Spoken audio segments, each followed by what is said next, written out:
Appreciate you. Oh, shoot. Forgot. They sent it to me, so I might as well use it for the video, right? So I just got back from watching the latest video game adaptation, Borderlands. And with Borderlands, we are following a group of ragtag strangers tasked on a mission to rescue a little girl. Along this journey, they'll have to go through the ups and downs of the planet Pandora, hoping they come out alive on the other side. And that's all pretty much. Any spoilers to you guys. This will be a spoiler-free review. I don't even know where to begin on this one. I guess I should start off by saying I'm not someone who's a fan of Borderlands, nothing against the games, but I just never played them. So whenever they announced a live-action adaptation was in the works, it's not really something that piqued my interest. And then the trailers got released, and you see the cast that they have here. Kevin Hart, Jamie Lee Curtis, Jack Black is the voice of Claptrap. They even gave him a cool popcorn bucket, which is probably going to be the only redeemable thing about this movie. I actually didn't hate that first trailer. I was like, doesn't look like an amazing movie, but honestly don't think it'll be all that terrible. Looks like it could be some fun, some nice light action, a decent soundtrack. Sure, why not? There are things I have to watch for this job that I dread going to the theater for, and I don't think Borderlands is going to be one of them. I was wrong.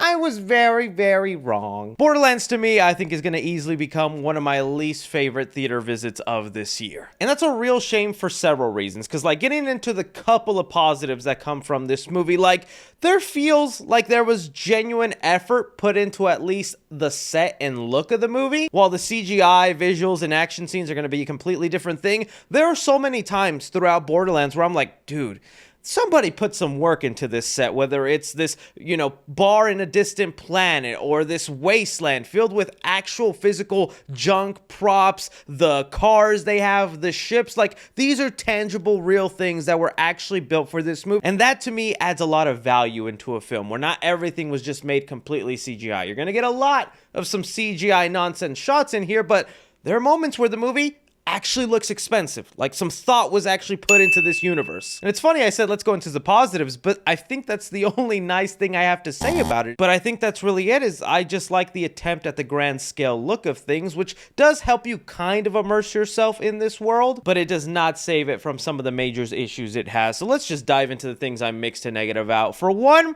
I went into this movie not knowing anything about Borderlands. I said, I've never played the games. I have never been interested in them. Don't know zip nada. I have seen and sat through a 2-hour-long movie.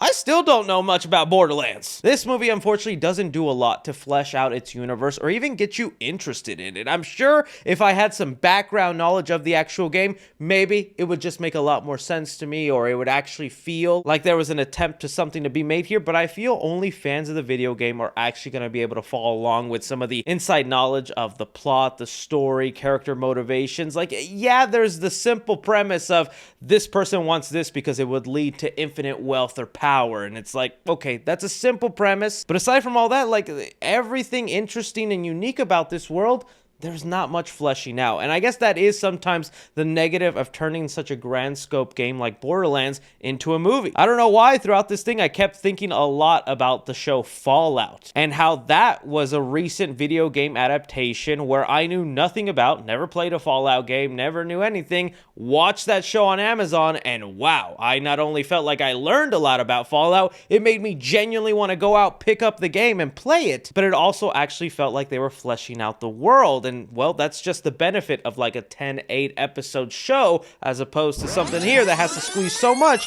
into a 2-hour time span. Obviously, one of the biggest things that stands out when people see the poster for this thing is the stars and faces. You got people like Kevin Hart, Jamie Lee Curtis, Cate Blanchett, and up-and-coming Ariana Greenblatt, who all in their retrospective outside career I respect, I like. I know sometimes Kevin Hart gets a little extra hate, but I actually find that dude funny and get a kick out of whenever he's in a movie.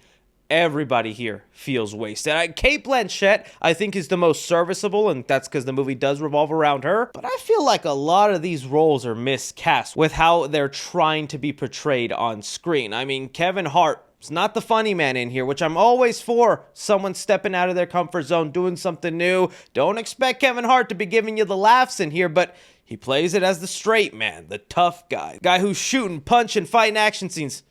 No offense, couldn't take him seriously. Jamie Lee Curtis, she plays almost like a female version of Sheldon from The Big Bang Theory, just like this smart, awkward, says random scientific facts out loud, and this didn't work for Jamie Lee Curtis. I'll even say Jack Black voicing Claptrap, not all that funny. Claptrap will be the thing to make you laugh from time to time throughout the film, but a lot of the jokes just fall completely flat. Most of the humor in here is a complete miss, and again, that's just a shame because you're filled with talented stars, a world where some money was being thrown at you, and there's no chemistry, there's no likability, there's no one to really root for and go, yeah! And that really comes to the detriment of the movie when some of the emotional beats start happening because you don't care about those moments. We're getting on to like the action sequences that I thought, okay, maybe that'll be the saving grace. All the action scenes in here will be fun. It'll play onto this exciting world. And while there's like smidgens of some cool moments, most of the action is extremely bland. In fact, I'm like perplexed how they could have messed all this up so badly with the stars, the world they had, and looking into it, looks like the behind the scenes of this movie was crazy. So it sounds like this movie was originally written by Craig Mason, who had recently worked on Chernobyl for HBO and The Last of Us. His original script for this movie was so good that there was a bidding war among the studios for people wanting to make the movie. And you know, that makes sense. A lot of video game properties have been on the rise and actually been coming out good or enjoyable. And even if they don't get the best critic reception financially, they make money because the fans are there to show up, a la Five Nights at Freddy's. So whenever the studio got this movie, they apparently started making some changes. They hired director Eli Roth, and he really just tore the script apart, adding in his own flavor, his own unique humor, twisting some things around. He changed so much of it that Craig Mason, the writer of it, no longer wanted his name attached to the script and even used a pseudonym. And if you look at the credits of this movie, it says it's written by Eli Roth and Joe Crombie, someone that doesn't actually exist. And you know what's even funnier about that? If you look at the rest of Craig Mason's resume from the past couple decades, this is the guy who was writing most of the parody movies. In fact, he went through a long period of just bad movie after bad movie, and a man with that kind of history knew they made such a bad film, he didn't even want to be associated with it. And when watching the movie, it's pretty clear why. It's just a cheap, formulaic, nothing new, nothing exciting story involving a ragtag group of people who don't know each other but have to come together for a common mission and learn to get along. Like, the best of it comes with Guardians of the Galaxy or the recent Dungeons and Dragons movie, and the worst of it is this Borderlands film. And there's so much more that just brings this movie down. Even early on, you could tell they cut some action scenes, they got rid of some stuff just to keep the pacing going, moving, and have the film as short as can possibly be just to get it out there. Because early on, there's like a scene where Cate Blanchett finally lands on this planet, is going on a mission, and instead of seeing like her first little bump in the road or villain she has to fight, she just narrates over it. And you just get pieces of what that scene was going to be like, but you know, there was actually an extended sequence because it's so awkwardly filmed. It's the type of thing where she's like, I arrived on Pandora and some guys wanted to fight me, so I did fight them and I beat them, and now I'm on a bus to go to the city.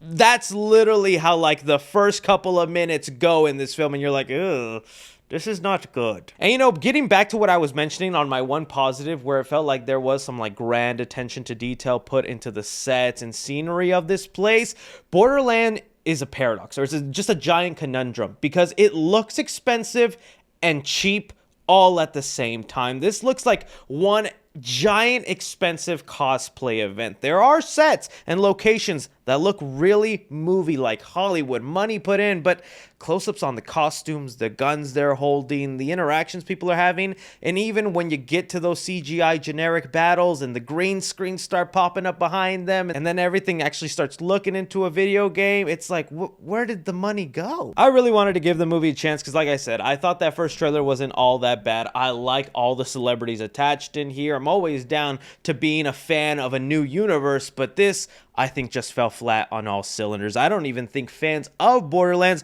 are even going to enjoy the movie because a lot of the characters in here, you could tell, don't really fit the persona they're trying to play off. I think the biggest thing fans of the actual series will get is just seeing some of the stuff like Claptrap actually just move about, be there. Just the fact that they turned something you liked and was precious to you into live action.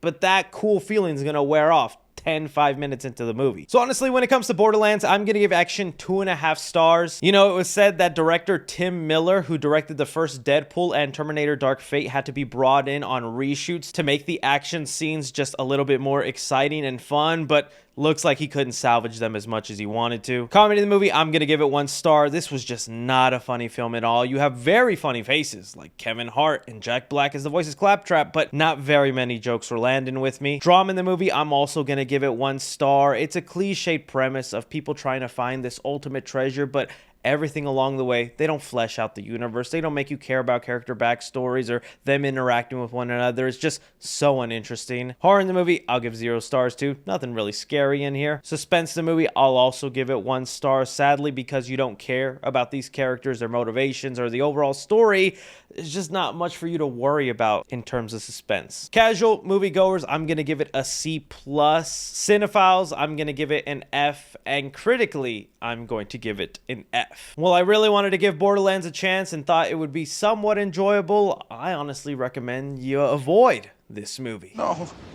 please.